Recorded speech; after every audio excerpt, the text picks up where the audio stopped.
Welcome to the Bay Area's Women Theater Festival Amplify Artist Conversations. I am Cheri Miller, and I am an instigator on the Amplify team. With theaters closed due to the COVID-19 pandemic, our Amplify 24-hour performance event, originally scheduled at Brava Theater for April 18th and 19th, with 70-plus performances by over 200 artists, is on hold. But we refuse to allow the need for social distancing to keep us from amplifying our amazing women, non-binary, and trans artists' work.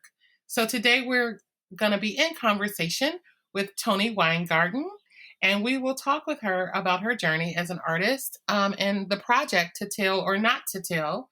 And inside, it's You Don't Know Me, an inside look at mental illness.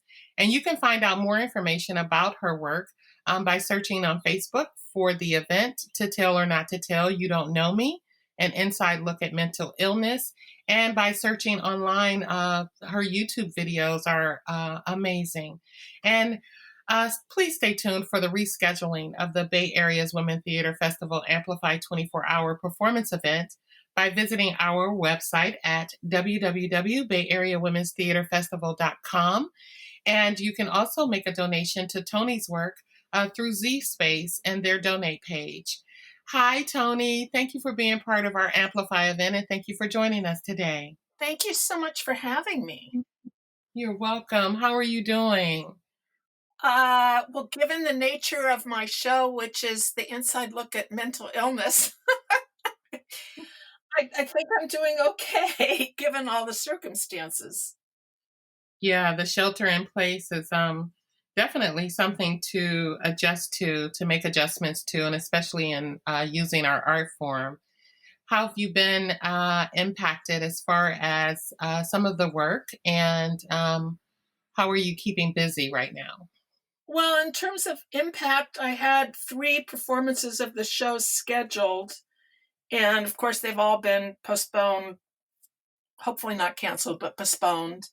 Correct. And then I'd been working on as producing another show that was going to happen at the Marsh Theater in Berkeley second weekend in June, directed by Mark Kenward. And that was a show featuring formerly incarcerated people. Okay. And we're still trying to rehearse that on, through Zoom. We just started again last week. And, we'll see how it goes. Obviously, it's not going to take place at the Marsh. So, I think like a lot of other people in theater, I feel frustrated because it's not like I'm a painter and I can just paint. This art form really requires other people. And I miss it, and I miss the people. But, just trying to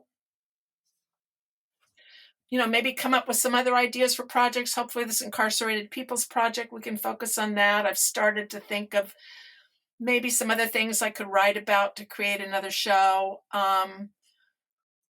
But for me, it's a slow development process. I don't just click my fingers and creativity happens. It's a slow boil. Yeah. So I cleaned my garage.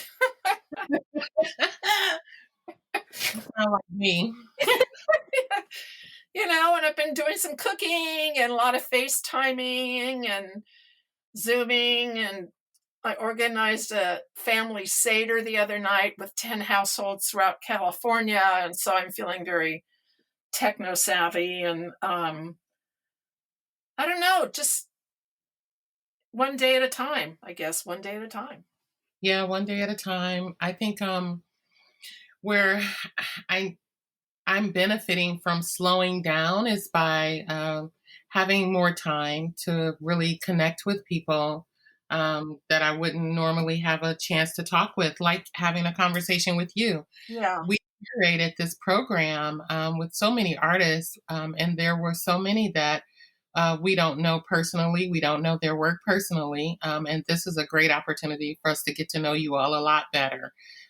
Even before we reschedule the performance and see you live, we get to know you as an artist, human to human. So that's awesome. Yeah, I really appreciate that you're doing this. And you're right. I mean, one of the benefits is I've definitely connected more online with people normally than I would have, because normally people are so busy. So it's been nice to have a chance to be with your friends more. Yeah, yeah. So let's talk a little bit about your journey of finding and using your voice within your art form, what that's been like for you, and how you've developed your work over the years. Well, I mean, writing has always been my thing. Ever since I was a kid, I've written stories and things. So that's my outlet. But I didn't use it so much for my own creativity. I used it professionally, after college. I was in broadcasting and writing and producing magazine shows and some documentary and then interactive media and all this kind of stuff. But then when I left television, I started writing essays and articles. So I started working on personal essays, and I think through that I really found my voice. Mm-hmm. It took a long time, but so I found my voice, and then at a certain point I just burned out of sitting by myself at the computer, and I didn't write at all for a few years. And I started listening to The Moth, and I thought, well, that sounds like something I might like to do. And somehow I found out about the Marsh and signed up for a class with David Ford, and I thought it was going to be storytelling, and it turns out it really wasn't. And I wasn't sure I wanted to do it because I didn't think I wanted to do theater, but he kind of held my feet to the fire. And over time, I learned to get out of the kind of journalistic narrative into learning how to more create scenes and being more present in a story. Mm-hmm. And that, I guess, that started about 4 years ago. And so I got hooked. I just really got hooked. And I found that a lot of the skills I had in the past, working with directors and producers and whatever, all and storyline all played in. So that was good, solid ground to have beneath me.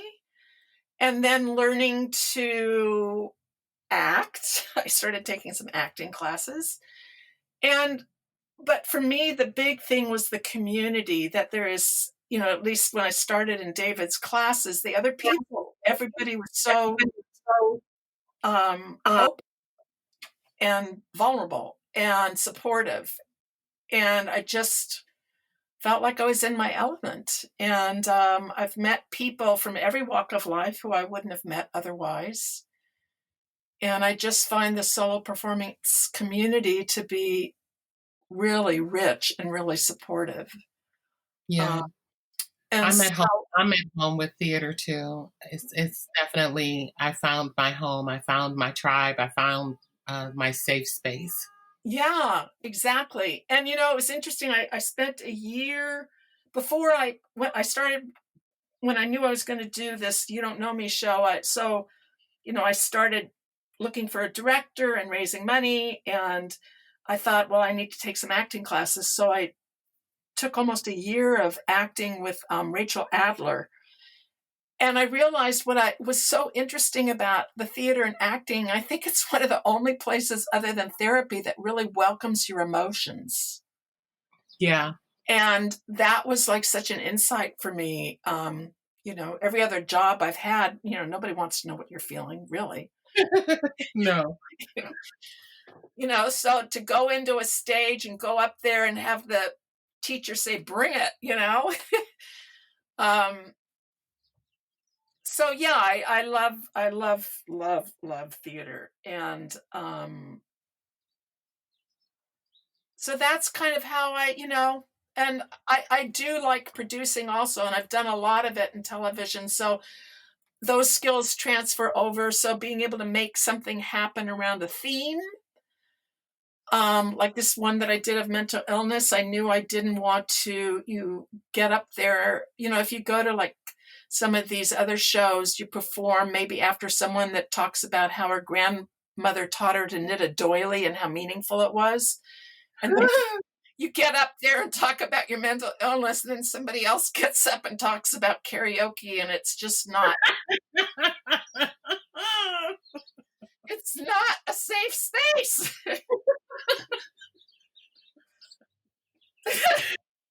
Oh my goodness, I agree. So Yes, I need to create my own environment with other people. yes. And I also wanted to create something where you looked at mental illness from a lot of different vantage points. You know, at first I wanted to also include people maybe who have family members that were mentally ill, what it was like to deal with them, Mm-hmm. or, talk to, have a therapist be a storyteller about what it's like to have people come in and how to help them. But once we started to audition for the show, and Mark and I realized that it was too all over the place. For a 1 hour, well, it was a 90-minute show. It was better to just keep this one on the theme of people who've personally gone through the experience. Okay. And then, we wanted a variety. I didn't want to get 5 depressions, that would have been too much. So, You're hilarious. Yes. but, we have somebody who is white male bipolar. We have a young African American who has borderline personality. We have a young Hispanic gender fluid who has panic disorder. We Mm. have me, who right now is okay, but when I was 22 had a terrible depression and was suicidal. And then we had one other white woman who was a professor at Berkeley who had dealt with a depression episode, but she has since gotten a grant that she needs to work on. So she's not in the program anymore. Mm-hmm. And so we really formed a team, and just created this really wonderful, safe, creative space. And, the shows sold out. It was great. And we donated the money to this organization called One Mind, which gives grants to scientists who are trying to further research understanding of mental illness. Awesome. And, but for me, the biggest thing, it was like my coming out party. And it was finally being able to say, yes, this happened to me, but it doesn't necessarily define me. And it's just part of being human. And it's let me just feel a lot more accepting of myself and my history. And, if it bothers other people, that it bothers other people. But most people, when I tell them the story, I'd say they go, oh, I could have been in that show, or Mm-hmm. or my brother's bipolar, or my mom, or so you realize how many people it affects, and yet people don't talk about it. Yeah. Yeah. It's not an easy conversation to have. Yeah. Um, Especially when you feel, when it makes you feel like something is wrong with you and you don't know how to begin to address it or fix it or uh, allow yourself space to feel whatever it is. It's definitely been a huge hindrance within a lot of our communities, not being able to have these conversations in a safe space. So, did you write all of the pieces, or did each of those artists bring their story to the into, to the performance? No, each person wrote their own. Okay. Yeah. And Mark directed them. And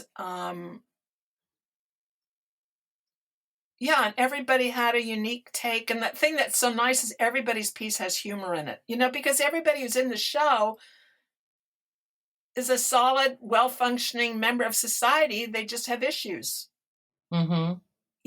So it's refreshing to realize that people can have these struggles or have had them and get on with life.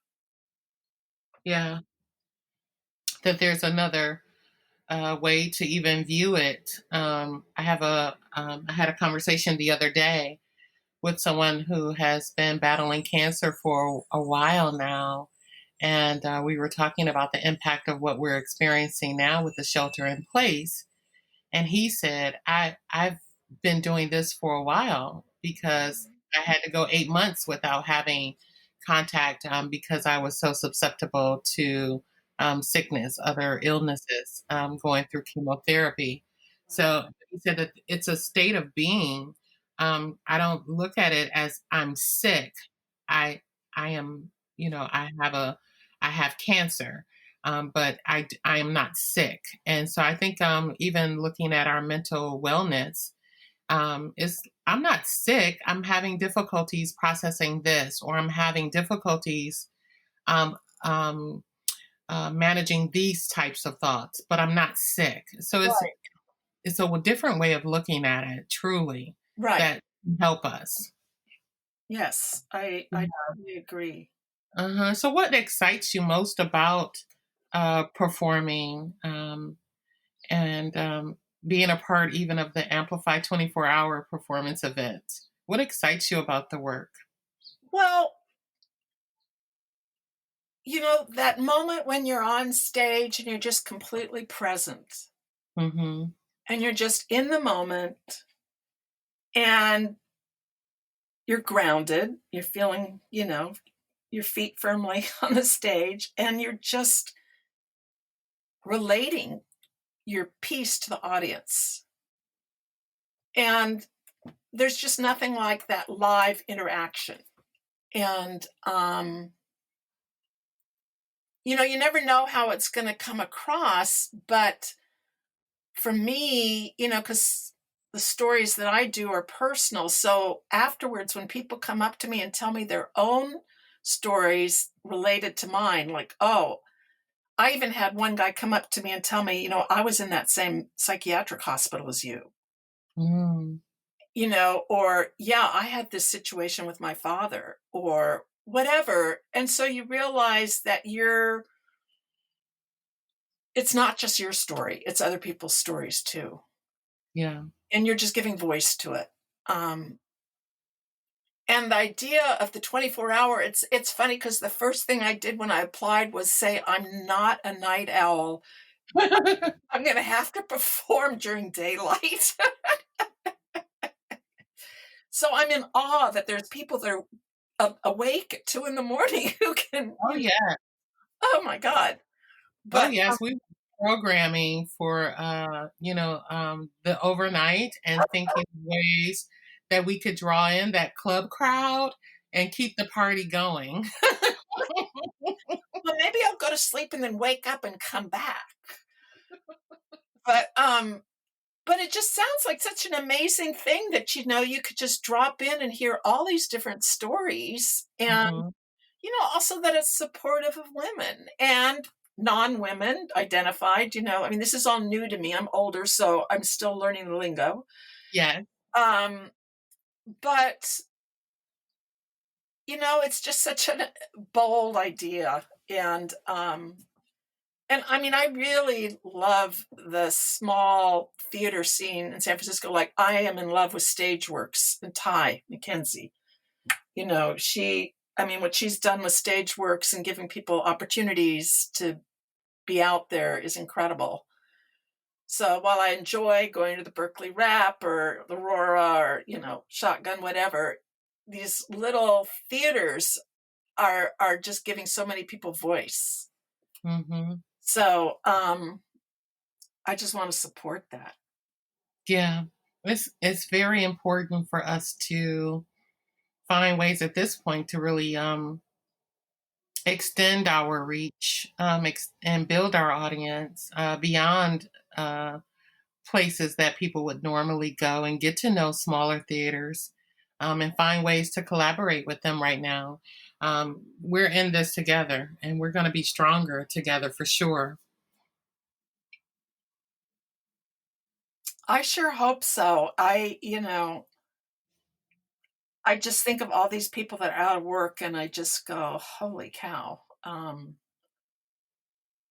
So yeah, I'm just hoping that it does come back, you know. Um, I was speaking with another artist earlier, and Emily Blow, and she said, I feel like if we have nothing else, we'll always have art. It'll always be needed in so many ways. And we see that now, even with the ways that we're connecting with each other and the ways that we're finding to um, offer work online. Part of these Amplify conversations, we're not asking anyone to do it for free. We're trying to find ways to be a blessing and to sow into our artists, to keep them inspired, and by sharing their work and sharing ways for our audience to continue to donate to them. We definitely are working towards that goal of always having art. So thank you for joining us in that. Let's talk about, as we close, what point you may have wanted to give up your artistry and where you drew the inspiration to keep going. I know you mentioned David Ford holding your foot to the fire. Tell us another way that you've been inspired to keep going in your work. hmm. Um, I think just realizing that, I think it's kind of like learning not to compare myself to other people. Mm. Like there's one person who shall remain unnamed who just is like a faucet. She just turns the spigot and the stuff comes out. And I'm Yes. so jealous. And for me, it's like reaching a tracheotomy inside to hook something and then pulling it out. It's not a fun, easy process. But once it's out, then it's like having all this Play-Doh to work with, to shape. And I love that part of it. So sometimes it's like just understanding my own process and realizing which parts of it are very, very hard for me and letting myself stick with it during those parts, knowing that's my method, Yeah. Yeah. not We have comparing a myself. personalized methods and a very personalized journey. Right. I came to my artistry completely different than a lot of other artists who were formally trained and went through the educational process. I kind of fell into it and didn't even know I could do it until I did it. So that's been a journey in and of itself. Yeah. And yeah, every person is different and you just can't compare. And honestly, that's why, like, when they have these storytelling events like the Moth or whatever, I really don't like it when it's a competition and they give a prize to somebody. Because I really feel everybody's story is so unique and such a gift. And I don't want to be competing with anybody. Neither do I. Neither do I. Yeah, it's just a gift to hear them and it's a gift to give them. And anyway, that's why I like, the solo performance nights and things like that, where it's not being judged. Hmm. So anyway. No, that's so true. I think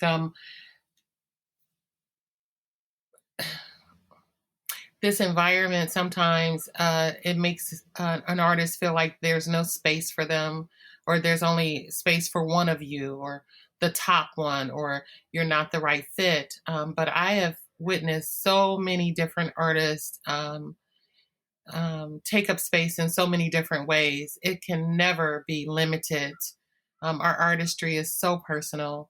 And I just applaud you for being courageous and using your voice to storytell and to help others have space to heal and empathy to share in someone else's healing process, even.